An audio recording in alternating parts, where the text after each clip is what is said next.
Kamareddy MLA గారితో ఒక వార్త వచ్చింది. వార్త ఏమని ఉన్నదంటే కాటిపల్లి క్యా హువా, కాటిపల్లి క్యా హువా. ఎక్కడ కనిపించని నేత కొద్ది నెలలుగా సైలెంట్, పార్టీ కార్యక్రమాలకు దూరంగానే. ఎన్ని కార్యక్రమాలు నిర్వహించినా అదే తీరు. నేతల పద్ధతులు నచ్చకపోవడమే కారణమా, ఆయన పార్టీని లైట్ తీసుకున్నారా? పార్టీని ఆయన లైట్ తీసుకుందాం. ఇద్దరు మాజీ ముఖ్యమంత్రి, ప్రజెంట్ ముఖ్యమంత్రి మీద గెలిచినటువంటి కామారెడ్డి పులిబిడ్డ కాటిపల్లి, భారతీయ జనతా పార్టీలో ఈ సీటు గెలుస్తామా అన్నటువంటి స్థానాన్ని ఇద్దరు ముఖ్యమంత్రులను నోడగొట్టి జయకేతనం ఎగిరేసినటువంటి కాటిపల్లి. ఎంతమంది వచ్చినా లోకల్ నాన్ లోకల్ ఫీలింగ్ ఉంటుంది అని చెప్పి ఓటర్లు గుద్దితే గెలిచినటువంటి హీరో కాటిపల్లి. కానీ ఈరోజు ఆయనకేమైంది? పార్టీలో ఏం జరుగుతూ ఉన్నది?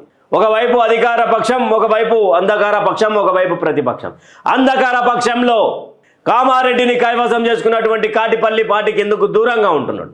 ఆయనను పార్టీ కార్యక్రమాలకు పిలవడం లేదా, లేకపోతే ఆయన్నే పార్టీకి దూరంగా ఉంటున్నారా?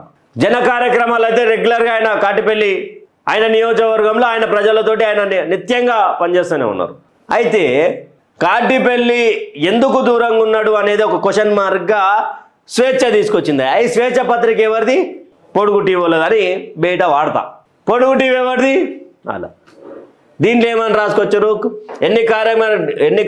ఆయనని పార్టీని లైట్ తీసుకున్నారా, పార్టీ ఆయన్ను లైట్ తీసుకుందా అంటే ఎవరు తీసుకోలే.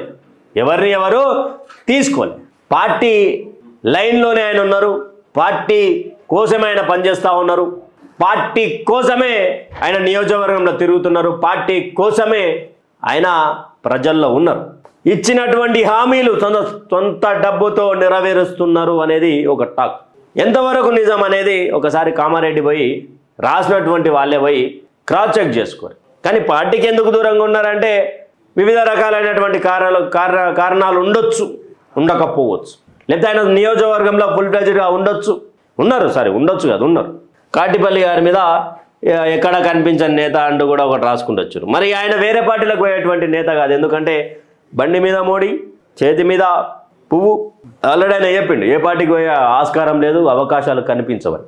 కానీ కామారెడ్డి చరిత్రలో ఇద్దరు ముఖ్యమంత్రులను ఓడగొట్టినటువంటి హీరో,